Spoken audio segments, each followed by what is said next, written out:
कृष्ण कृष्ण कृष्ण हरे हरे हरे राम राम राम हरे हरे हरे कृष्ण कृष्ण कृष्ण हरे हरे हरे राम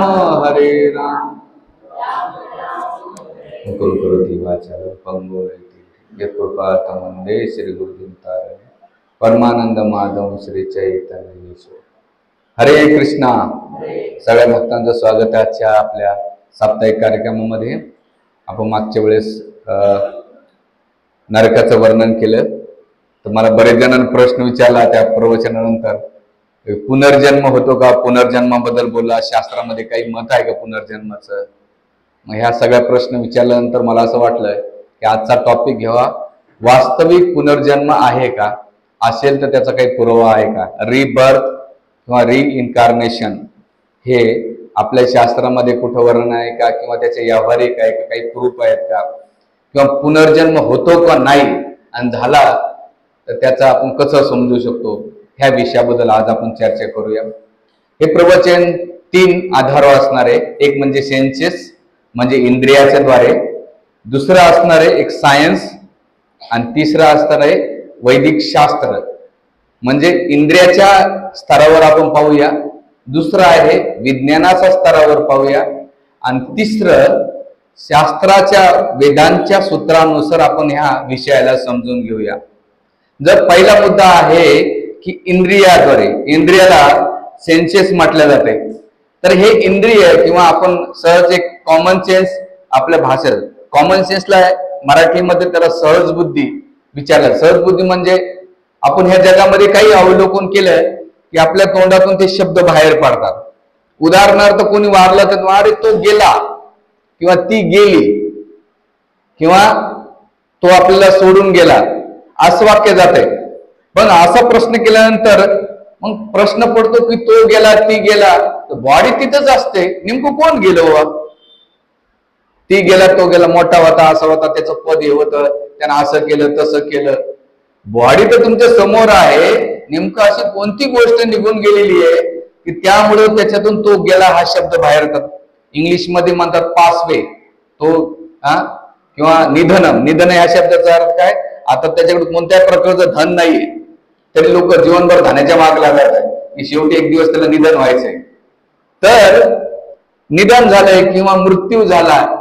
पण common sense मध्ये पाहिलं गेलं तर बॉडी तिथंच असते, कोणती गोष्ट निघून गेलेली आहे। तर शास्त्र सांगतं जसं विद्यार्थी किंवा आपण पाहिलं गेलं तर त्याच्यातला जो चेतना आहे, आत्मा आहे, तो त्या शरीराला सोडून गेल्यानंतर त्यामुळे हा शब्द उच्चारला जातो।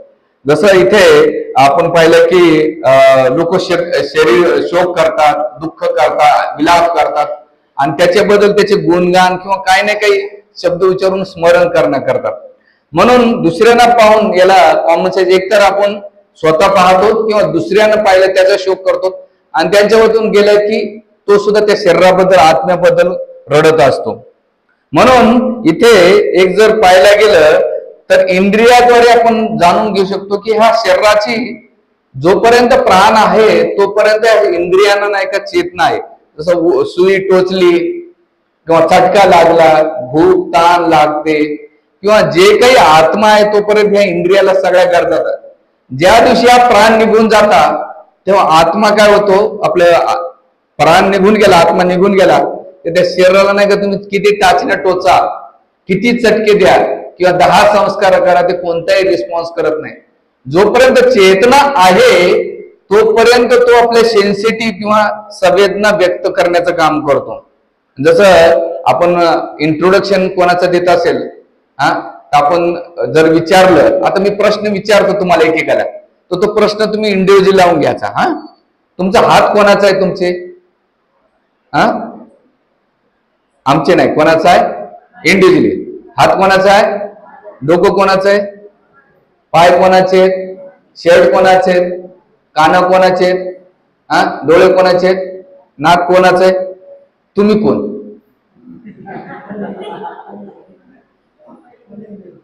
तुम्ही कोण आहे, अहम ब्रह्मास्मी, म्हणजे त्याचे 2 अर्थ होतात। पण हे साक्षात्कार होतो का? हा, एखाद्या शिवी घातल्या की लगेच म्हणतात मी कोण आहे हे. आपण इथं बसल्या बसल्या तिची आयडेंटिटी आपल्याला कळाली की वास्तविक माझी आयडेंटिटी काय. म्हणलं हे माझं आहे तर मी कोण आहे नेमकं. म्हणून इथे जसं आपण नाही का शोक करतो आणि म्हणून इंद्रियाद्वारे आपण जाणू शकतो की जोपर्यंत प्राण आहे तोपर्यंत त्या शरीराची किंमत, प्राण निघून गेला की त्याचं काहीच नसतं. म्हणून ह्या आत्म्याचं लक्षण किंवा वर्णन इंद्रियाद्वारे सांगितलेले आहे आणि आपण डोळ्यातून याच्यातून हे अनुभव करू शकतो. दुसरं आहे एक विज्ञानाद्वारे, सायन्स मध्ये जर पाहायला गेलं याला एक फील्ड आहे. या फील्डमध्ये 2 शाखा आहेत. ह्या फील्डमध्ये सायन्स मध्ये कोणते? एक म्हणजे एनडीए म्हणजे काय की नियर डेथ एक्सपिरियन्स, म्हणजे मृत्यूजवळचा अनुभव, एक फील्ड आहे. आणि दुसरं आहे पुनर्जन्माची किंवा पुनर्जन्म झालेला आहे त्याची स्मृती किंवा पुनर्जन्माच्या आठवणी, हा एक दुसरा फील्ड आहे. तर विज्ञानाद्वारे ह्या 2 फील्डला प्रूव्ह करण्याचा प्रयत्न केलेला आहे. तर पहिली शाखा आहे एनडीए म्हणजे काय? मृत्यू जवळ असलेला अनुभव किंवा त्या व्यक्तीच्या काही केस स्टडी ते पाहूया. तर नेमकं काय आहे एनडीए म्हणजे? असा व्यक्ती मृत्यूच्या जवळ आहे आणि त्याच्या आजूबाजूला जे काही होतंय बॉडीमध्ये तो कोमात गेलेला असतो किंवा त्याच्या बॉडीच्या आजूबाजूला काय करतात हे त्याला दिसतंय. तो आत्मा बाहेरून येतो, ते सगळं त्या घरातल्या व्यक्तींना किंवा हॉस्पिटलमध्ये त्या नर्स डॉक्टरला सगळ्याला पाहतो. आणि मग काही वर्ष काही दिवस तो कोमात राहिला की पुन्हा तो चेतनेत आल्यानंतर तो काय करतो? आपल्या जीवनामध्ये त्या बॉडीच्या बाजूला जे जे काही कोणी केलं ते सगळं डिटेल्स मध्ये तो काय करतो? वर्णन करतो. आणि सगळ्यात महत्वाचं त्याला मागील वर्षात किंवा मागील जेवढ्या काही घटना आहेत त्याच्या लाईफ मध्ये, सुख दुःख असो, मान अपमान असो, जे चढउतार आलेले असतात त्याच्या लाईफ मध्ये, सगळ्या घटना त्याच्या माइंड मध्ये काय असतात? स्टोरेज राहतात. आणि बराबर त्या टायमाला तो काय करतो? एक्सप्लेन करतो, वर्णन करतो. म्हणून याला एक फील्ड म्हटले जाते. कोणती? की जो एनडीए मृत्यू जवळ असलेल्या व्यक्तीचा अनुभव तो आपल्या याच्यातून एक्सप्लेन करतो. म्हणून याच्यातले दुसऱ्या घटना, मग आता प्रश्न विचारलाय की ज्याचा आत्मा तर हृदयात निवास करतो, मग एका हृदयातून आत्मा, आपण आजकाल हृदय ट्रान्सप्लांटचा एक नवीन फील्ड आलेला आहे किंवा हार्ट ट्रान्सप्लांट. मग आत्मा त्या बॉडीत जात नाही का बाबा? दुसऱ्या बॉडीमध्ये टाकल्यानंतर मग तो आत्मा आणि ह्या आत्म्याचे भांडण होतात का? नाही.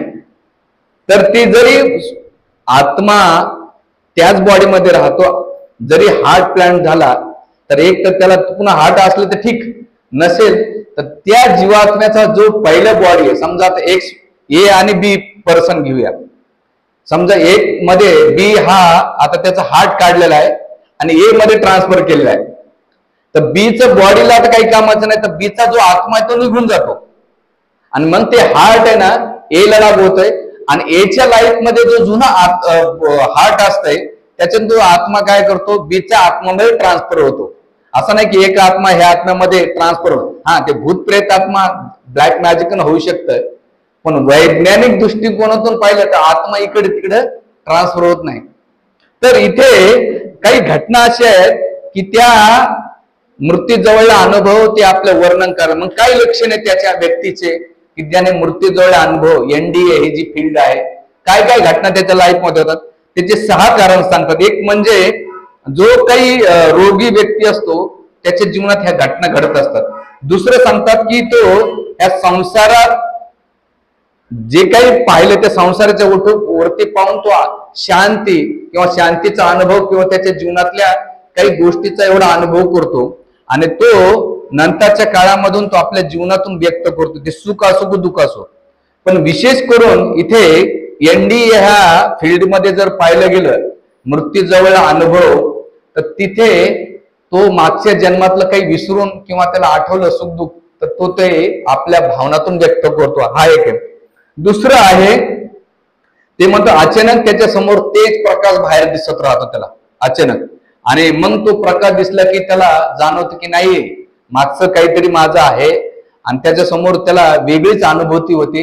हे त्याचे दुसरं लक्षण. तिसरं लक्षण वर्णन करतात चौथं लक्षण सांगतात की त्याला गहन प्रेमाचा अनुभव होतो आणि त्याच्या आजूबाजूच्या वातावरणाला त्याचा बघण्याचा दृष्टिकोन आहे ना, की तो विचार करतो, यार मला भगवंताने सेकंड चान्स दिलेला आहे. काय दिलेलं आहे की एकदा मकरंद अनासपुरेंचा एक व्हिडिओ मला कोणीतरी शेअर केला होता. ते म्हटले या जगामध्ये तुमचे सगळ्यात जास्त प्रॉब्लेम्स असेल ना तर तुम्ही घटना त्याला सांगा. पण काय घटना आहे? एक व्यक्ती एकनाथ महाराजाकडे जातो आणि एकनाथ महाराज सांगतो, महाराज माझ्या जीवनात मला लोक खूप त्रास देतात आणि माझ्या जीवनात खूप समस्या आहे आणि एक व्यक्ती माझ्याशी धड व्यवहार करत नाही किंवा माझ्याशी कोणी चांगलं वागत नाही. तर एकनाथ महाराजांनी पाहिलं की लोकांचा दोष नाही, दोष ह्या व्यक्तीमधला आहे. ऐकल्यानंतर महाराज म्हणले की 8 दिवसांनी तुझा मृत्यू होणार आहे त्या व्यक्तीला. पण तो घाबरून गेला, म्हणे हो 8 दिवसांनी मृत्यू होणार आहे. म्हणे काय करू? म्हणे काय नाही, आता घरी जा, देवदेव कर आणि चांगलं वाग. आणि मग यानं जसं महाराजाकडून ऐकलं तसं काय करू लागला, तो सगळ्यांशी चांगला व्यवहार करू लागला. का बरं करू लागला? मी 8च दिवस जगणार आहे. आता किती दिवस जगणार आहे? 8च दिवस जगणार आहे. मग प्रत्येकाशी गोड गोड बोलू लागला, प्रत्येकाशी गोड व्यवहार करू लागला, जे आपल्याकडे ते देऊ लागला, कोणा अपेक्षा ठेवू लागला नाही, कोणी अपमान केलं तरी सहन करू लागला. का करू लागला? 8च दिवस जागायचे. आता 2च दिवस झाले, आता 3 दिवस जगणार आहे, 4 दिवस, आता 4 दिवस, मग 3 दिवस, 2 दिवस, असं करता करता 8 दिवसामध्ये त्याला वेगळाच अनुभव आल्यानंतर 8 दिवस झाले, 10 दिवस झाले. मग तो विचार पडला की 8 दिवसानंतर मूर्ती येणार होता, काय झालं?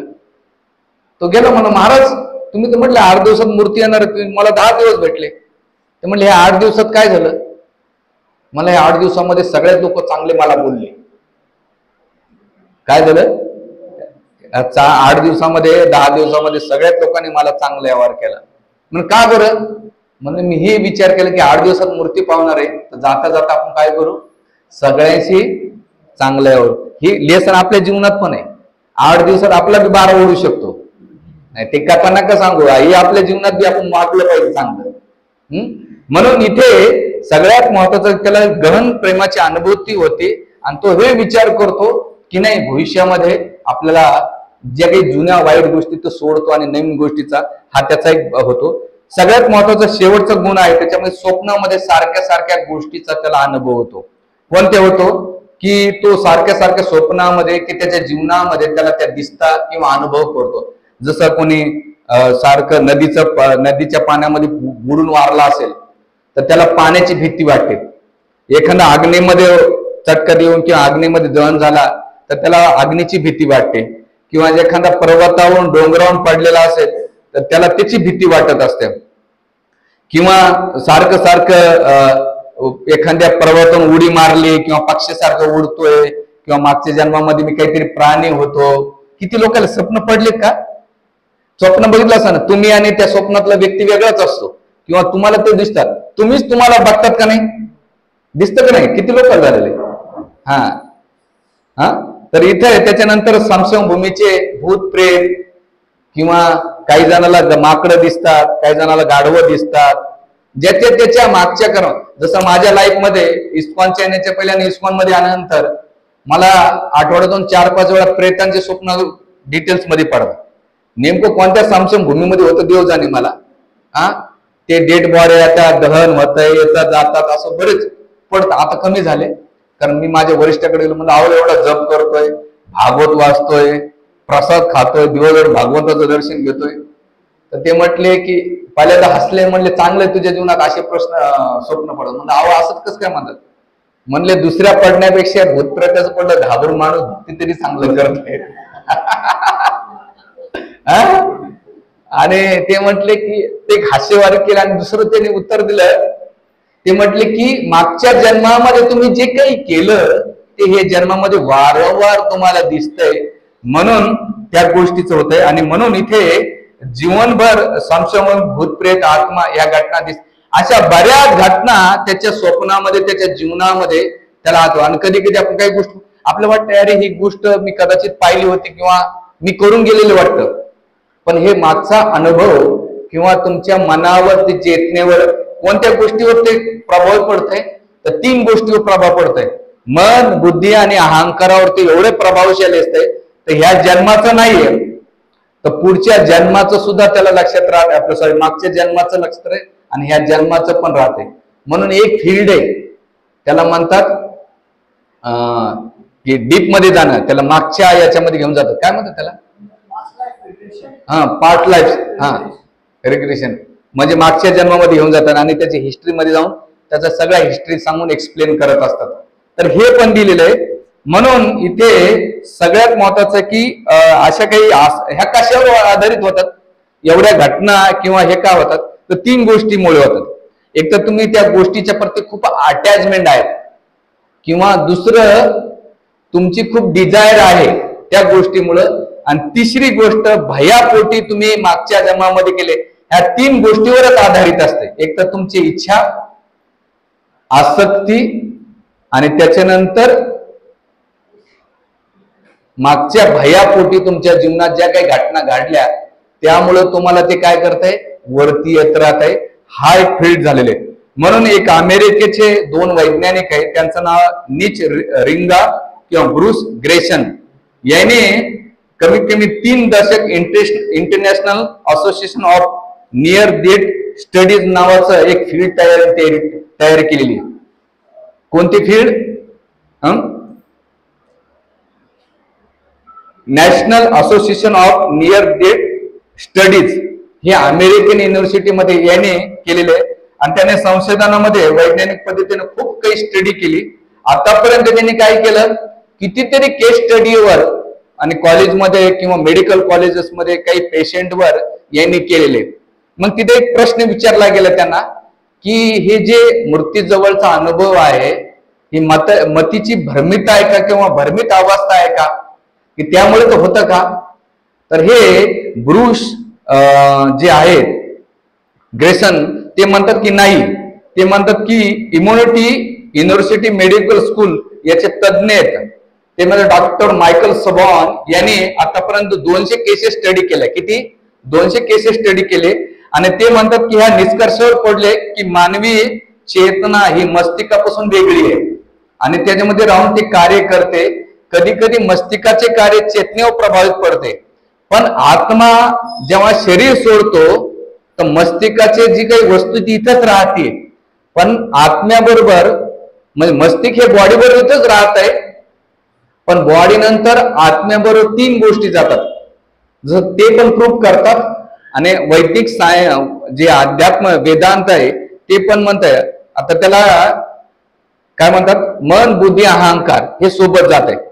त्याने मन आणि बुद्धीचं नाही दिलं, पण चेतनेचं दिलंय. चेतना म्हणजे इनडायरेक्टली काय, त्याच्या जीवनातले किंवा त्याच्या पडलेले अनुभव तो आपले एक्सपिरियन्स करतो. आणि म्हणून ते म्हणतात की भले मस्तिष्क कार्य करीत नसेल पण चेतना ते कार्य करते, आणि त्याला मतिभ्रम नाही म्हणत. तर ती चेतना काय करते, वारंवार त्या जीवात्म्याला काय करते, रिमाइंडर द्यायचं काम करतात. आणि याला म्हणतात मृत्यूजवळचा अनुभव किंवा पुनर्जन्म. आणि पुनर्जन्म या जन्मात पण पुढच्या जन्मात पण त्याचं एक्सप्लेन आपल्याला पाहायला भेटते. म्हणून आपली पुस्तक आहे, त्या पुस्तकामध्ये लाईट अँड डेथ 1 डॉक्टर्स म्हणजे त्यांनी ह्या पुस्तकामध्ये केले. लाईट अँड डेथ मध्ये ह्या पुस्तकामध्ये त्यांनी बरंच केलेले, पण त्याच्यामध्ये त्यांनी एक टॉपिक दिलेला आहे, 1 doctors fellow sitting accounts of near death experience म्हणून नावाचं एक फील्ड आहे. आणि त्याच्यामध्ये त्यांनी असे काही डॉक्टर मायकल सबॉन यांनी कितीतरी 3000 केसेस स्टडी केल्या. किती? Doctor Michael Sabom. त्यांचे एक स्टुडंट आहे बँगलोरमध्ये, श्रीमान शिक्षाष्टकम प्रभू, काही वर्षापूर्वी गीता कोर्स करीत होते. आणि म्हणून ते बँगलोरला एका कार्यक्रमात गेल्यानंतर त्यांना असं वाटलं डॉक्टर सत्यवेन पसरी जे आहेत, तसं तुम्ही युट्यूबला आपलं टाकू शकतात किंवा गुगलवर टाकू शकतात, सत्यविजन पसरिजा किंवा डॉक्टर मायकल सबॉन किंवा डॉक्टर इवन स्टीव्हन्स म्हणून नावाचे हे फील्ड मधले वैज्ञानिक लोक आहेत किंवा प्रोफेसर आणि डॉक्टर आहेत, यांनी याच्यावर खूप काम केलेले.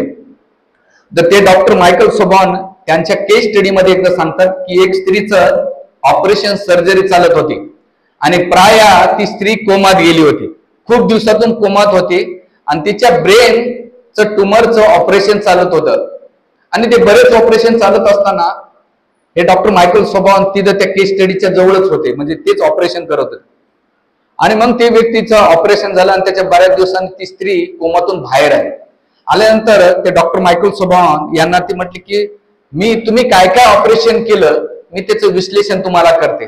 म्हणजे तुम्ही 4 लोक होते, त्याच्यातली एक लेडीज होती जी नर्स होती, तुम्हाला मदत करत होती. तिने आपल्या दाताचे डुप्लिकेट दात काढून नाही का बाजूला ठेवले, ऍप्रॉन घातला, तोंडाला मास्क लावलं आणि प्रथम तुम्हाला कोणत्या कोणत्या वस्तू दिल्या त्याचं डिटेल्स वर्णन त्या स्त्रीनं डॉक्टर मायकल सोबॉनला केलं. तर डॉक्टर मायकल सोबॉनला शॉक लागलं की असं कसं काय होऊ शकतं. ते म्हणलं नाही, तुम्ही जेव्हा माझ्या बॉडीवर ऑपरेशन करत होते तेव्हा मी वरती येऊन तुम्ही जे काही तुम्ही करत होता ते सगळं मी पाहिलं.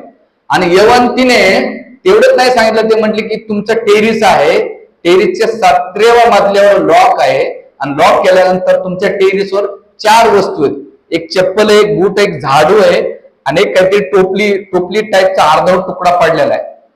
तर डॉक्टर मायकल सोबॉनला प्रश्न पडला की चला आपण जाऊ. मग त्या ऑफिस स्टाफला सांगितलं चल रे बाबा 17व्या मजल्यावर जाऊन बघू टेरेसवर. ते म्हणलं की सर हे कमी 10-15 वर्षापासून बंद, इथे कोणी जात नाही आणि कोणी आजकाल कितीतरी लोक जीव देतात म्हणून आम्ही ते लॉक केलेलं आहे. ते म्हणले नाही खोल हे जाऊन आपण बघूया. तर बघितलं जसं त्यानं एक्सप्लेन केलं होतं की झाडू भेटला तिला, त्याच्यानंतर फाटकी चप्पल भेटले, टोपलं भेटलं आणि आणखी काहीतरी वस्तू भेटल्या.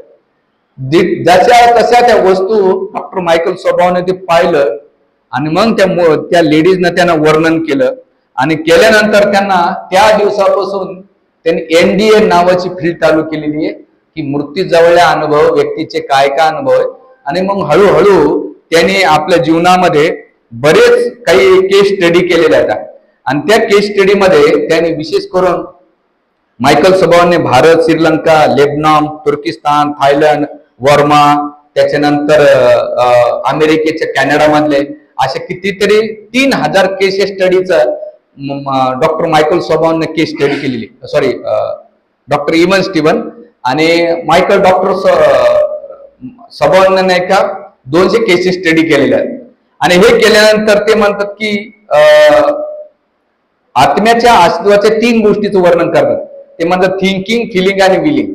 की जो आत्मा, जो चेतना थिंकिंग करतो, फिलिंग करतो, अनुभव करतो आणि विलिंग म्हणजे काय, व्यक्त करतो, अशा 3 गोष्टीचं ते करतं. मग प्रश्न विचारलेला इथं की बाबा आत्म्याच्या अस्तित्वाच्या सिद्धांताचं काय आहे का. तर ह्या गोष्टीतून आपण समजू शकतो की आत्मा थिंकिंग, फिलिंग, विलिंग करू शकतो. बाकी मृतप्राय व्यक्ती ते करू शकत नाही. त्याचं विश्लेषण हे डॉक्टर मायकल सोबॉन करतात. मग आता इथे दुसरी फील्ड NDAची कोणती आहे, पुनर्जन्म किंवा पुनर्जन्माच्या स्मृती. मग ह्या पुनर्जन्माच्या स्मृतीचं काही घटना आहेत का. तर याच्यामध्ये university of Virginia doctor even Steven यांनी 3000 केस स्टडी केलेल्या आहेत आणि त्याच्यामध्ये त्यांनी स्वतः अभ्यास केला. ते काही ऐकण्याच्या याच्यावर नाहीये.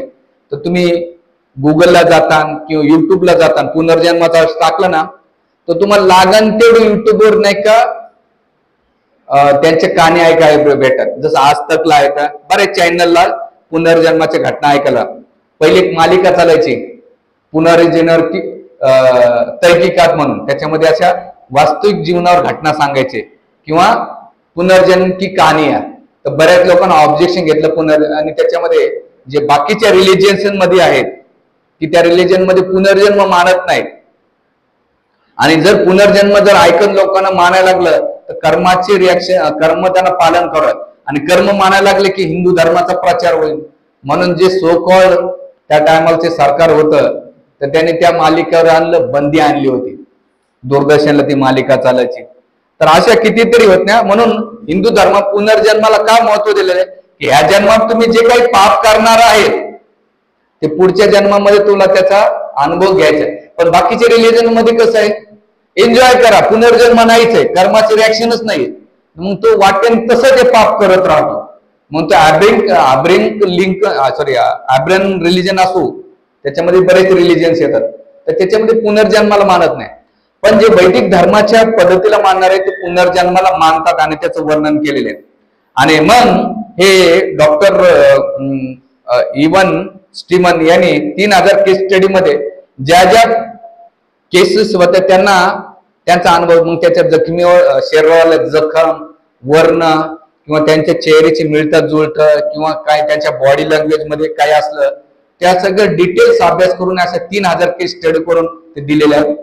डॉक्टर सत्वन पसरिजा यांनी भारतामध्ये 150 ते 200 केसेस स्टडी केलेल्या आहेत आणि अजून बी त्या केसेस स्टडी करतात. तर याच्या काही घटना आहेत. जसं शिक्षाष्टमपूर्वी एकदा कांदिवलीमध्ये एक गीता कोर्स करीत होते आणि त्याच्यामध्ये तो आत्म्याच्या अस्तित्वाचे किंवा पुनर्जन्माच्या काही घटनाचं वर्णन करीत असताना त्या कोर्समध्ये एक व्यक्ती उभा राहून राहिला की म्हटला मी पुनर्जन्माचा आहे. तर सगळे लोक म्हटले की कदाचित हा नाही का पब्लिकसाठी किंवा स्टंट मारण्यासाठी म्हणतोय. सगळेजण त्याची खिल्ली उडवायला लागली. मग त्याने दुसऱ्या दिवशी गेला तो घरी आणि सगळ्यात पेपरचे कात्रण आणली आणि मोबाईल नव्हता आणि आणल्यानंतर त्याने दाखवले की पुनर्जन्माची घटना ही माझ्या बाबतीत घडलेली. आणि मग ती घटना दीप कापडिया नावाच्या व्यक्तीचं नाव आहे, ते दीप कापडिया आहे. त्याने त्याचा जन्म 21 मे 1979 साली मुंबईमध्ये गुजराती परिवारामध्ये झाला. हा झाल्यानंतर 2.5 वर्षाचा असताना तो सारखं की तो गुजराती परिवारात असल्यानंतर तो 2.5 वर्षामध्ये गुजराती न बोलता मारवाडी बोलायला लागला. सारखी मारवाडी बोलत होता. तर घरच्यांना प्रश्न पडला की वो अचानक ही गुजराती सोडून मारवाडी का बोलतोय. तो म्हणतो माझं गाव आहे ना उदयपूर आहे, माझं गाव नाशिक नाही, आपलं मुंबई नाहीये. आणि मग करता ते डॉक्टर कडे गेले. त्या डॉक्टरचं नाव आहे डॉक्टर मेहतानी. त्यांच्याकडे घेऊन गेले. डॉक्टर मेहतानी त्यांना खूप चेकअप केल्यानंतर त्यांना वाटलं की काहीतरी सायकोलॉजिकल आहे, म्हणून त्यांनी काय केलं डॉक्टर रमाकांत केनी यांच्याकडे हे केस स्टडी पाठवली. मग डॉक्टर रमाकांत केनीनं ह्या सत्वेजन पसरिजा किंवा डॉक्टर इवन स्टीवन यांना संपर्क केला की बा ही काय केस स्टडी, बरेच विज्ञान. आणि म्हणून त्या टायमाला चित्रलेखा जी गुजराती मॅगझिन आहे त्याच्या संपादकाला ही घटना कळली. तो पण आला. तर घरचे लोक घाबरले की बाबा हे काय प्रसंग आहे, काय कळत नाही काय नाही, हा असे अचानक विचित्र काहीतरी बोलतो, हे करतो ते करतो. आणि मग ही दीप कापड्या सांगत होते की चला मग म्हणून ही जी मृत्यूजवळ अनुभव किंवा पुनर्जन्माचे केस स्टडी करणारे IIT चे 2 प्रोफेसर, चित्रलेखाचे संपादक जे गुजराती एडिशनचे, आणि त्याच्यानंतर हे डॉक्टर मेहतानी आणि रमाकांत केनी यांनी त्या परिवाराला सांगितलं की चला आपण नाही का याला घेऊन जाऊ पुढं नाथद्वाराला. म्हणून हे मुंबई नाही का गाडी करून गेली. आणि गेल्यानंतर जसं त्याने राजस्थानमध्ये एंटर केल्यानंतर जाता जाता ते म्हटले की उदयपूरून जातो, म्हणजे खरंच हा केस स्टडी आहे का बघूया. तर गेल्यानंतर ते मुद्दाम ड्रायव्हर टर्न मारला तर तो मुलगा म्हणतो नाही नाही मेरा गाव, माझं घर इकडे आहे, माझं घर इकडे आहे. म्हणजे उदयपूर चाललंय. आणि मग जाताना त्यांनी त्या केस स्टडीमध्ये सगळं रेकॉर्डिंग करत होते. आणि मग गेल्यानंतर कोणत्या रस्त्यात टर्न मारायचा, कुठं करायचा. मग ती गाडी बस स्टँडला थांबली. मग बस स्टँडला थांबल्यानंतर तो तिथून रिक्षा केली. मुद्दाम त्यांनी गाडी सोडली आणि सोडल्यानंतर एक गाडी रिक्षा करून नाही का त्या पोराला आणि ह्या टीम मधले लोक त्या गाडीमध्ये बसले. मग तो सांगतो फतेह महल आहे, फतेह सिक्री आहे, ह्या चौकामध्ये हे असं नाव आहे, इथे असं केलेलं आहे, तिथं तसं आहे. आणि ती टीम सगळं रेकॉर्ड करत होती काय. आणि मग ह्या गलीतून इकडे घेऊन जा, त्या गलीतून तिथे घेऊन जा, महाराज फतेह सिंगचा हा महल आहे, याच्यामध्ये अशा गोष्टी आहेत, तशा गोष्टी आहेत. आणि गेल्यानंतर एका गलीत गेल्यानंतर एका घरामध्ये सांगितले हे माझं घर आहे. म्हणजे त्यांना शॉक लागले माझं घर आहे. पण त्यांनी बेल वाजवल्यानंतर ते नेमकं घरामधून नाही का एक मुलगा, हायटेड मुलगा 5.5-6 फुटाचा आल्यानंतर त्यानं दार उघडलं. तर 2.5 वर्षाचा पोरगा म्हणतो हे माझा मुलगा आहे. ह्या दीप कापड्या काय म्हटला हा माझा मुलगा आहे. तर तो शॉक लागला की माझा मुलगा आहे, माझा बाप कुठून आला 2.5 वर्षाचा. तर ही टीम पाहिली तर त्याला असं वाटलं की कदाचित प्रॉपर्टीमुळं काहीतरी ढोंग करतायत आणि काहीतरी नाटक करतात प्रॉपर्टीसाठी. तर त्यांचा तो जो मुलगा आहे त्याच्या शेजारी एक काका होते. ते म्हणले अरे तुझा चेहरा आणि ह्या मुलाचा चेहरा सारखाच आहे, तुझ्या बहिणीचा चेहरा याचा सारखाच आहे. आणि दुसरं परिवारातले बाकीचे जे आजी होती ज्याची वारली ती पण त्या मुलासारखी दिसत होती. मग याला प्रश्न पडला की बाबा हा मुलगा तर म्हणतोय मग काय पुरावा काय. तो म्हणलं चल घरामध्ये. मग घरामध्ये कुठे कुठे काय काय वस्तू आहेत काय आहेत. घरामधल्या काही गोष्टी अशा माहित होत्या की त्याच्या मोठ्या मुलाला आणि यालाच माहित होतं, कोणाला, दीप कापड याला. आणि मग ही टीम त्या गोष्टीचा सगळा अभ्यास करत होती, डिटेल्स अभ्यास करीत असताना घरामध्ये सांगितलं. मग या पोराने काय केलं, 2.5 वर्षाच्या बापाला घेतलं, रडायला लागला, त्याचा मुक्का घ्यायला लागला, त्याची बायको पण डोळ्यात लागली. आता तिला प्रश्न पडला, अनावर आहे का नाही, घेऊ का नको, बाकीचे आजोबा, बाकीचे त्याची दुसरी मुलगी. आणि मग तो भावाला आपल्या ओळखतो, हा दीप कापड आहे ना, हा माझा भाऊ आहे, असं आहे तसं आहे.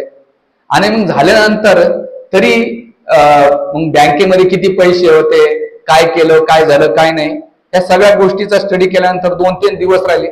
आणि ही जी टीम होती ती टीम त्यांच्यासोबत होती. ते म्हणले आणखीन काही पुरं का, तर त्याने सांगितलेले की फतेसिंग महाराजांचा जो उदयपूरचा महल आहे, त्या महलामध्ये मी सिक्युरिटी गार्ड होतं आणि माझं नाव होतं पन्नालाल अगरवाल. जसे ऐकतो त्याचे मुलगा, जो आता तो पण नातू याचा झाला, त्याचे पण मुलं होते, म्हणजे 2.5 वर्षाच्या मुलाला त्याला नातू होती बरं. हा, ते म्हणले की मी फतेसिंग महाराज आणि मला दुधामध्ये विष देऊन मारण्यात आले. तर तिथे ती टीम विचारते का बरं, तर मी महाराज फतेसिंगच्या अतिशय जवळ होतो आणि माझे सगळे लोक माझ्याशी जेलेसी आणि ईर्ष्या करायचे, त्यामुळे मला विष देण्यात आलं. आणि दुसरं, या महलामध्ये अशा काही पेंटिंग आहे, त्या पेंटिंग मध्ये काही गुप्त खजाना, गुप्त शस्त्रास्त्र ठेवलेले आहेत. आणि कधी कोणाला आक्रमण झालं, अटॅक झाला, तर गुप्त दरवाजा असतात. म्हणून तिथं महाराज फतेसिंग त्या काळामध्ये होते आणि त्यांच्या परंपरेमध्ये त्यांचा मुलगा होता. मग ते म्हणले काय काय पुरावा आहे, तर त्या सिक्युरिटी गार्ड असताना त्याच्या मुलाला हे माहित होतं आणि महाराज फतेसिंगच्या मुलाला माहित होतं. ते म्हटलं की पेंटिंग काढा. का बरं, आणि या पेंटिंगच्या मागे एक चाबी आहे, एक कपाट आहे, त्या कपाटामध्ये चाबी ठेवलेली. मग ती पेंटिंग बनल्यानंतर कोणालाच माहित होतं, या 3 लोकांना माहित होतं, हा जो दीप कापड आहे, दीप कापड्याच्या मुलाला आणि महाराज फतेसिंगच्या मुलाला, एवढ्या लोकांना माहित होतं. ती पेंटिंग काढली, ते पेंटिंग मागे एक संदूक निघाला, त्या संदूकामध्ये त्यांनी पाहिलं की चाबी निघाली. मग चाबी काढली, ते चाबी काढल्यानंतर एक तळघरामध्ये एक मोठं अशी जमीन खोदले होते, त्याच्यामध्ये असं झाकून ठेवलेलं होतं. ते म्हणले चाबीन उघडा. म्हणजे त्या मुलाला बी शॉक लागलं की अरे, याला इथं हे माहित होतं, हे ठीक आहे.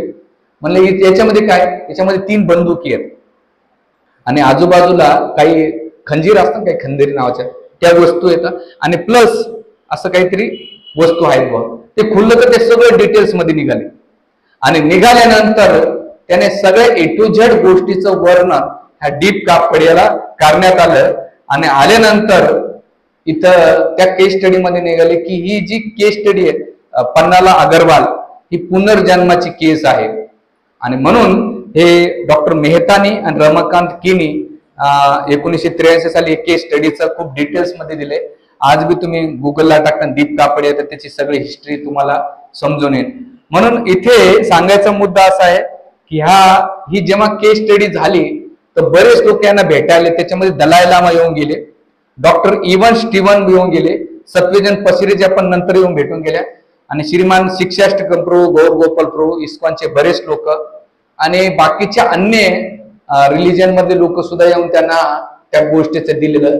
तर तेच आज दीप कापडिया नंतर लग्न झालं, त्याच्या काळानुसार ते आपल्या परिवारामध्ये रमले गेले आणि आता ते संसार चांगला करतात आज बी. म्हणजे 1979 साली जन्म, ऑलमोस्ट 40 वर्षाच्या आसपास असावे. तर ही एक पुनर्जन्माची घटना आहे. दुसरी घटना आहे, जसं आमच्या मंदिरामध्ये 1 वर्षापूर्वी घटना झालेली. एक भक्त आले नरसिंहपूरच्या गीतापूरला. गीतापूर झाला तर तिथे एक भक्त उठला आणि म्हटला की मला प्रभूजी मी एक घटना शेअर करू का. म्हणजे करा ना. तर ते इथे उपनगरला, गांधीनगर तिथे राहायचे. तर त्या भक्ताची बहीण काहीतरी आजारामुळं वारली, पण त्या बहिणीचं जास्त प्रेम या भावावर होतं. खूप अटॅचमेंट होते दोघा बहीण भावंडांची, खूप अटॅचमेंट. तिने शरीर सोडता दादा म्हणून नाही का शेवटचा शब्द उच्चारून काय केलं, देह त्याग केला. केल्यानंतर आता ते अंत्यविधी सगळं झाल्यानंतर जो भाऊ होता त्याचं लग्न झालं. 2-2.5 वर्षानंतर याला मुलगी झाली. लग्न झाल्यानंतर मुलगी झाली. मुलगी झाल्याबरोबर या मुलीनं पहिला शब्द बापाला पाहिल्यानंतर दादा शब्द उच्चारला. काय उच्चारला, दादा. आणि दादा नंतर याला शॉक लागलं की दादा कस काय म्हणते. आणि आई वडील ती जी आता जी प्रभूजींची मुलगी आहे, तर तिचे आजी आजोबा जेव्हा मुलीचं नाव, तिचं जुनं नाव घ्यायचे ना, जसं तुम्ही एखाद्याला नाव घ्या ना चिंट्या, तो इकडे बघायचा ना, तर हिचं नाव वेगळं ठेवलं होतं.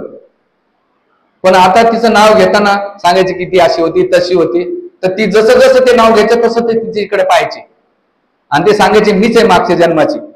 मग काय काय तर त्याच्या खुणा नाही का, त्या जे आजी आजोबा होते त्या नातीच्या खुणा पाहिल्या आणि खुणा पाहिल्यानंतर जशी ती बापाला बघते आज, तर ती बापाला पप्पा नाही म्हणत.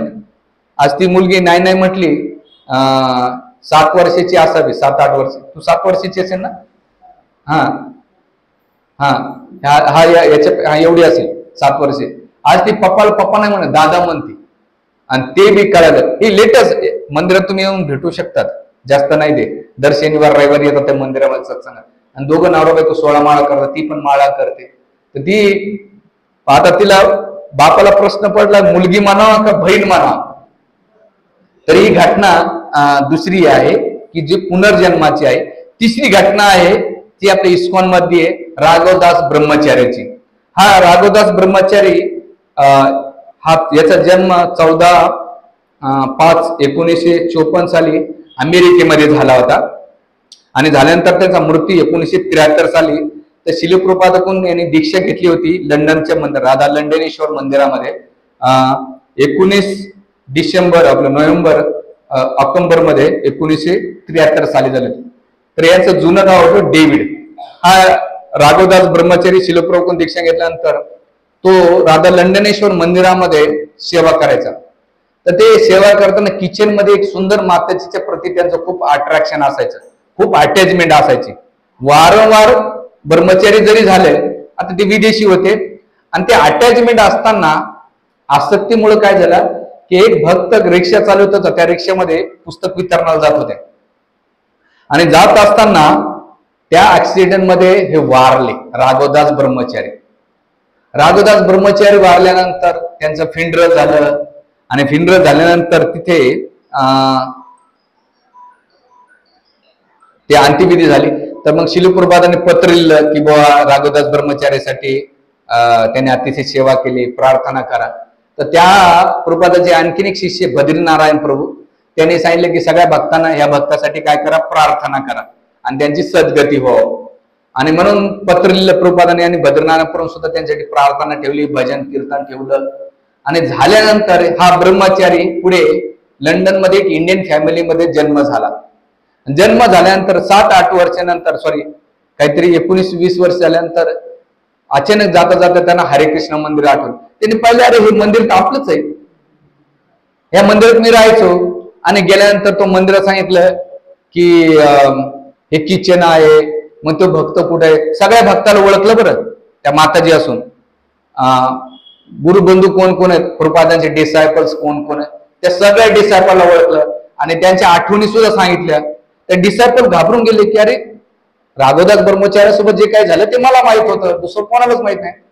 पण या रत्नावली माताजी, त्यांची नंतर दीक्षा झाली कोणाकोण, भक्तिचारू महाराजाकडे. आणि मग या रत्नावली माताजी भक्तिचारू महाराजाकडे गेले, म्हणजे महाराज मला मंदिरातल्या सगळ्या गोष्टी आठवतात, माझ्यासोबत काय झालं, कसं झालं, तो ऍक्सिडेंट झाला. आणि मग रत्नावली माताजीचं लग्न त्यावेळेस कृष्णनिधी नावाच्या प्रभूजींसोबत लग्न झालं. ते लग्न झालं 1997 साली ऑक्टोबर मध्ये लग्न झालं होतं.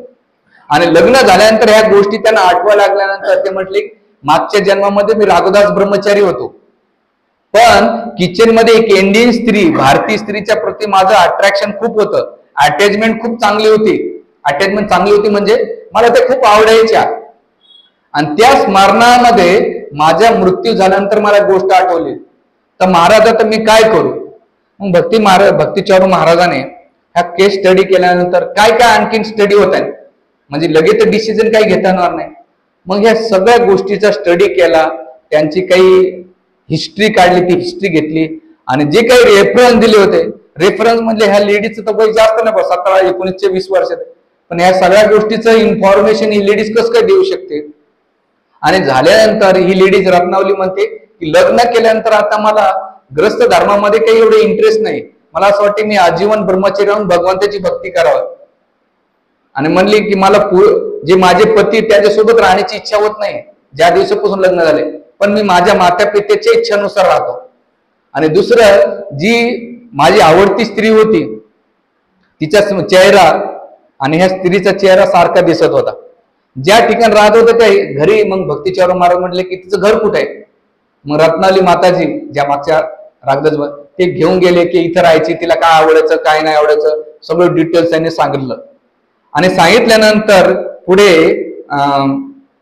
ह्या सॅन्डिगो मध्ये आपलं सॉरी भक्ती चारू महाराजांनी सांगितलं की काम कर, तुला तसंच राहायचं राहा.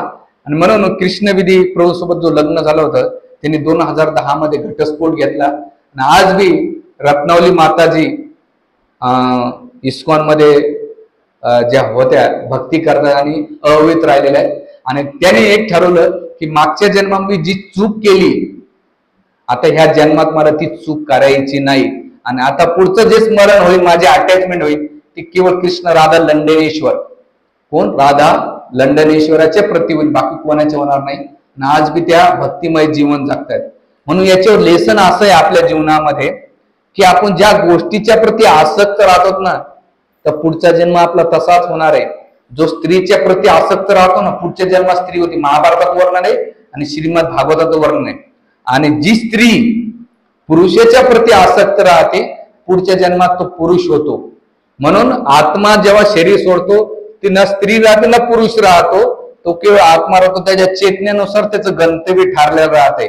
म्हणून भक्ती मार्गामध्ये गुलाबजामवर आसक्ती राहिली तरी गुलाबजामसाठी यावं लागते. आता लेटेस्ट मध्ये मी ब्रजलीला देवी इंद्रदोन महाराजांचे डिसायपल्स आहे, खूप सुंदर पुस्तक पब्लिश झाले त्यांचं. त्या शेवटच्या क्षणाला कॅन्सर मध्ये होत्या, भगवत भक्तीच्या हायस्ट स्तरावर भक्ती करता करा महाराजांनी विचारलं तुझी शेवटची इच्छा काय. तुम्ही महाराज मला टमाटा खाण्याची खूप इच्छा आहे. हे लेटेस्ट मी आताच पुस्तक वाचतो ते. महाराज म्हटले की तू भक्ती कर भगवत धामात टमाट्यात. म्हणे महाराज काय करू, महाराज सारखं सारखं मन टमाट्यावर जाते. म्हणजे विचार करा की भक्तीमध्ये राहताना भौतिक संसाराच्या प्रती राहताना किती गोचडासारखे आपण चिटकलेले. माहिती गोचड गायला चिटकते, तसं चिटकणं हे घातक आहे. म्हणून काळानुसार भक्तीला एवढं जोर का दिला जातो मायबापांनो. अरे बाबा भगवंताच्या प्रती आसक्ती वाढवा, ना की मुलाच्या बायकोच्या ना नातेवाईकाच्या ना समाजाच्या प्रती ना वस्तूच्या प्रती. हे पुढच्या जन्मात तुम्हाला घातक आहे. आणि याचं लाईव्ह उदाहरण मी दिलेलं आहे. आणखीन एक उदाहरण देतो तुम्हाला. अमेरिकेमध्ये सॅन्डिगो मध्ये घटना आहे. इस्कॉनचे एक भक्त ते ऍक्सिडेंट मध्ये कोमामध्ये गेले आणि गेल्यानंतर ते कोमातून बाहेर यायचे, पुन्हा कोमात जायचे, सारखं वारंवार व्हायचे. आणि मग नंतर बरे झाल्यानंतर एका भक्तानं विचारलं काय झालं. म्हणजे 4 वेळा यमदूत आले माझ्या स्वप्नामध्ये. किती वेळा? 4 वेळा यमदूत आले आणि 4ही वेळा मला घेऊन जात होते. पण म्हटले मी कृष्ण भक्त आहे, तुम्ही मला कसं काय घेऊन जाऊ शकतात. 4ही वेळा मला सोडून दिलं. तर हे सॅन्डिगो मधले भक्त आहेत, यांचं नाव आहे आता मी विसरलो याच्यामध्ये. तर ते म्हणतात की त्याच्यानंतर जेव्हा ते बाहेर आले कोमातून तर त्याने खूप सिरियसली भक्ती घेतली की मागच्या जन्मात मी जे पाप केले त्यामुळे मला यमदूत भेटले होते. लांब कशाला, भक्तिवेदांत हॉस्पिटलमध्ये घ्या. आपले श्रीनाथजी प्रभू आता ते वारले, त्यांच्या पण स्वप्नामध्ये सारखे सारखे यमदूत द्यायचे. तर ते म्हटले मी एवढ्या वर्ष माळा करतो, माझ्या स्वप्नात यमदूत काय व्हायचे. तर त्या आजूबाजू एवढा पापी व्यक्ती होते त्याला घेऊन जाण्यासाठी आले, पण नेमकं रस्ता चुकले होते. म्हणून सांगण्याचं तात्पर्य आहे तुम्हाला सायन्सच्या आधारावर एक शरीराच्या इंद्रियाच्या स्तरावर मी तुम्हाला प्रूफ केले, विज्ञानाच्या आधारावर तुम्हाला प्रूफ केले पुनर्जन्म किती भयंकर असतो. म्हणून तुम्ही सांगायचा मुद्दा असा आहे की पुनर्जन्म ही जी घटना आहे वास्तविक पण आहे. आपण ह्या जन्मामध्ये जे काही करणार आहे पुढचा जन्म आपण घडवणार आहे. आपली पुढची येवणी आपण ठरवणार आहे. पुत्र मांजर डुकर किंवा पुढच्या येवणीमध्ये कसं जायचं ते आपली इच्छा आणि कर्मावर आधारित आहे. कोणत्या गोष्टीवर? कर्म आणि इच्छा. जीवनभर पाप कर्म करताना आणि पुण्याची अपेक्षा करताना नाही. कर्मानुसार पुत्र येवण्याची जीवन भेटन आणि इच्छानुसार श्रीमंत घरात भेटन. म्हणून कर्म आणि इच्छा आपल्या कर्म इच्छा इकडे ठेवायची भगवत प्राप्ती आणि इच्छा तसे ठेवल्या की कर्म तसे करायचे, त्यानुसार तुम्हाला फळ भेटते. आणि हे केल्यानंतर लेटेस्ट मध्ये इथे राजस्थानमध्ये बिकानेर आहे. आता तुम्ही गेल्यानंतर आजतकला टाका, त्याचं नाव आहे विदेशी टीचर का भारत में पुनर्जन्म. 3.5 मिनिटाची क्लिप आहे ती. त्याच्यामध्ये क्रिश नावाची 3.5 वर्षाची मुलगी आहे, ती अमेरिकन ऍक्सेंट मध्ये इंग्लिश बोलतीये. तर घरातल्या लोकांना शॉक लागला की आम्ही प्युअर मारवाडी, आम्ही हिंदी शिव काही बघत नाही, हिंदी शिव कधी बोलत नाही, पण ही अमेरिकन ऍक्सेंट मध्ये 3.5 वर्षापासून ती इंग्लिश बोलतीये. कधी इंग्लिश मीडियम मध्ये गेली नाही, इंग्लिश शाळेत गेली नाही, अजून तिला घेऊन गेलो नाही, भावासोबत बोलताना अमेरिकन ऍक्सेंट मध्ये बोलतीये. असं कसं काय? आणि मग तिला जास्त चौकशी केल्यानंतर सांगितले मी कॅलिफोर्नियामध्ये योगा टीचर होते, माझ्याकडे गायी आणि उंट होते आणि मी त्याचं पालन करते, मला तिकडे जाण्याची खूप इच्छा आहे. आणि आजतकवाल्याने त्याचा ते इंटरव्ह्यू पण घेतलेला आहे आणि मला जाण्याची इच्छा आहे. आणि तिची आई म्हणते की आम्हाला घरात कोणालाच इंग्लिश येत नाही. मग ही पुनर्जन्माची घटना आहे. म्हणजे सांगायचं तात्पर्य आहे की तुमच्या सूक्ष्म इच्छा सुद्धा हे तुमचं गंतव्य ठरवतोय. तुमच्या इच्छा हे तुमचं गंतव्य असणार आहे. काय? तुमच्या इच्छा हे तुमचं गंतव्य असणार आहे. आणि म्हणून इथे पुनर्जन्माच्या अशा कितीतरी घटना आहेत, कितीतरी प्रसंग आहेत. पुनर्जन्माच्या घटनेवर एक आणखीन सेशन होऊ शकते कधी भविष्यामध्ये, आपण जमलं तर त्याचं डिटेल घेऊ. आता तुम्ही म्हणता ठीक आहे बाबा, शास्त्रामध्ये काही आहेत का? तर शास्त्रामध्ये 2 ठिकाणी याचं वर्णन आहे. भगवद्गीतेमध्ये भगवंत म्हणतात देहिनिस्मिता देहे कोमार यमन जरा तथा देहांतर प्राप्ती धीरज तत्र नव्हे. देहिनिस्मिता देह अस्मि कोमारे बंजारा 3 स्थिती तथा देहांतर प्राप्ती. तथा देहान म्हणजे हे देह त्याग केला तर काय होतं?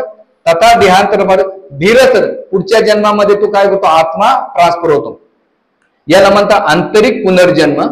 आणि बाह्य पुनर्जन्मासाठी ते वर्णन करतात की माणसांशी जीर्णानी यथा इहाय नानाय नवानी ग्रहाती नरोपरानी तथा शरानी इहाय जीर्ण अन्याती संयाती नहाने दे. ज्याप्रमाणे जुनं वस्त्र खराब झाले की आपण फेकून देतो, त्याच प्रकारे नवीन वस्त्र धारण करतो. त्या आत्मा त्याच प्रकारे जुनं शरीर त्याग करतो आणि नवीन शरीर धारण करतो. याला म्हणतात बाह्य पुनर्जन्म. मग शास्त्रामध्ये भागवतामध्ये काही उदाहरणं आहेत का? तर एक नाही 5-6 उदाहरण आहेत. जसं जड भरत महाराज, पहिले भरत महाराज होते, हरणाचं चिंतन केलं, पुढच्या जन्मात कोण झाले? हरिण झाले. आणि मग हरणाचं शरीर सोडलं, पुन्हा कोण झाले? जड भरत झाले. म्हणजे आत्मा एकच आहे, बॉड्या किती चेंज केल्या? 3 केलेल्या. आणि अय्याती संयाती म्हणजे हे शरीर सोडलं आणि नवीन शरीर धारण केलं. दुसरं कोणतं उदाहरण आहे? नारद मुनीचं. नारद मुनी 9व्या स्कंदामध्ये, जर 10व्या स्कंदामध्ये उपब्रह्मन नावाचा गंधर्व होता आणि मग त्याने देवतासाठी भजन केलं आणि शाप दिला की तुझे शूद्र मेंटली म्हणून शूद्र हो. आणि मग ते शूद्र होऊन दासीपुत्र जन्माला आले आणि ते दासीपुत्र देहत्याग केल्यानंतर पुढच्या जन्मामध्ये ते कोण झाले? नारद मुनी झाले. म्हणजे आत्मा एकच आहे पण 3 बॉडी चेंज केल्या. हे दुसरं उदाहरण आहे. तिसरं उदाहरण दक्ष प्रजापती.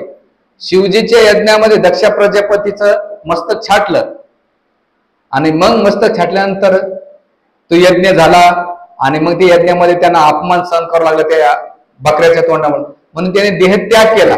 आणि पुढचा जन्म ब्रह्माजीच्या कृपेमुळे त्याला कोणता जन्म भेटला? दक्षाचाच भेटला.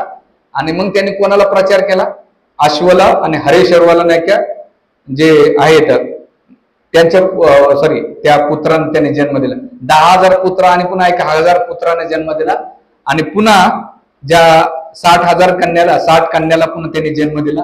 हा तिसरं उदाहरण आहे. चौथं उदाहरण आहे चित्रकेतू महाराजांचं. चित्रकेतू जात होते, शिवजींना नाही काय केलं त्यांनी?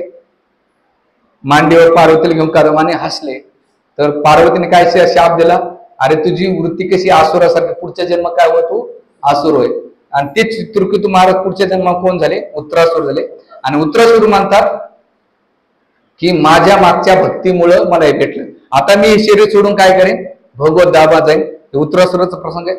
आणखीन गजेंद्र मोक्षामध्ये एक शब्द येतो प्रागजन्मे शिक्षेने, मागच्या जन्मामध्ये जे केलं होतं त्यामुळे मला भगवंत तुम्ही आठवलात. कसं की मागच्या जन्मामध्ये मी कोण होतं? इंद्रदुम्न राजा होता आणि अगस्त्यमुळे मी आदर सत्कार नाही केला, मला त्याने काय दिला? शाप दिला. काय शाप दिला? की तुझी बुद्धी हातीसारखी, पुढचा जन्म काय होय? हाती होय. आणि तेच इंद्रदुम्न महाराज काय झाले? पुढे हाती झाले, गजेंद्र. आणि गजेंद्र क्लिअर करतात, प्राग जन्मनी शिक्षणी, मागच्या जन्मात मी जे काही केलं ते हे मला जन्मात भेटलं, म्हणजे पुनर्जन्माचं ते आहे. आणि सगळ्यात चांगलं उदाहरण आहे शिखंडीचं महाभारतामध्ये. अंबालिका आणि अंबिका. अंबा जे लग्न होतं, शाल्यानं नकार दिला, भीष्मदेव नकार दिला. नंतर ती अंबा भीष्माच्या वधासाठी तिने काय केलं, पहिलं अंबाचं शरीर सोडलं तपस्या करून, आणि शिवजीच्या कृपेने त्याला शिखंडीचे शरीर भेटलं. आणि शिखंडी तेच पुढे भीष्मदेवाच्या मृत्यूस कारण ठरले होते. असे कितीतरी उदाहरणं पुनर्जन्माचे आहेत. येऊन कर्णाच्या पण जन्माचं मागच्या जन्मात रक्तभाव नावाचा असुर होता आणि पुढे तो कर्ण म्हणून जन्माला आलाय. असे कितीतरी उदाहरणं आपल्या शास्त्रामध्ये दिलेले आहेत. म्हणून आपल्या जीवनात जे काही पूर्वजन्मानंतर काय गोष्टी भेटतात, तर काही आता जसं एकदा शिक्षाष्टपूरला एका व्यक्तीने प्रश्न विचारला होता, ब्रह्मचार्य कोणी हे प्रश्न विचारला होता की प्रभूजी, जन्मातच कोणी सुंदर असतं, जन्मातच कोणी धनवान असतं, कोणी जन्मातच बुद्धिमान असतं, जन्मातच सगळ्या काही गोष्टी असतात, असं का? तर प्रभूजीने उत्तर दिलं, ते म्हणले की ह्या जन्माचं नसतंय राजांनो, मागच्या जन्म कोणी जन्मात मागचे विद्वान होता म्हणून ह्या जन्मात तो नॅचरली संस्कृतचे श्लोक बोलू शकतो, म्हणून त्याला मागच्या जन्माचा अनुभव असल्यामुळं तो संस्कृत. कोणी मागच्या जन्मात गायन केलं तर ह्या जन्मात त्याला साहित्य लगेच वाजवता येतात किंवा लगेच गायन शिकू. आमच्यासारखे खूप 10 वर्ष ट्राय करतात, अजून आम्हाला करतल बी जमत नाही, कारण आमच्या ती पिंडतच नाही. त्याच्यानंतर कोणाला धन जन्मातच धन नाही का मागच्या जन्मात, कोणाला रूप हे मागच्या जन्मानुसारच भेटते. म्हणून आपल्या जीवनात जे काही भेटतंय एक ध्यानात ठेवायचा, मागच्या कर्मामुळं, पुण्यामुळं, पापामुळं आपल्याला जे भेटतंय आणि आता आपण जे करणार आहेत ते पुढच्या जन्मात आपल्याला भेटणार आहे. म्हणून आपल्या हातात आहे आपण काय केलं पाहिजे आणि काय नाही केलं पाहिजे याचा आपण विचार करून आपलं जीवन तसं जगलं पाहिजे. आणि नाही केलं तर पुन्हा पुनरपी जननम पुनरपी मरणम, जसं शंकराचार्य सांगतात, पुनर्जननी जठरेशयनम, पुन्हा बहुसंसारामध्ये पडण्याची शक्यता असते. म्हणून सगळ्यात चांगलं आहे पुनर्जन्म वास्तविक आहे. तर पुनर्जन्माच्या 3 लेवल आपण पाहिले, एक इंद्रियाच्या लेवलला, एक विज्ञानाच्या लेवलला आणि तिसरं शास्त्राच्या लेवलला. या तिन्ही गोष्टीतून प्रूफ होतो आत्म्याच्या पुनर्जन्म आहे, पुनर्जन्माचं वास्तविक आहे आणि ते आपल्या कर्म आणि इच्छानुसार ठरते. हरे कृष्णा कृष्णा कृष्णा हरे हरे, हरे राम राम राम.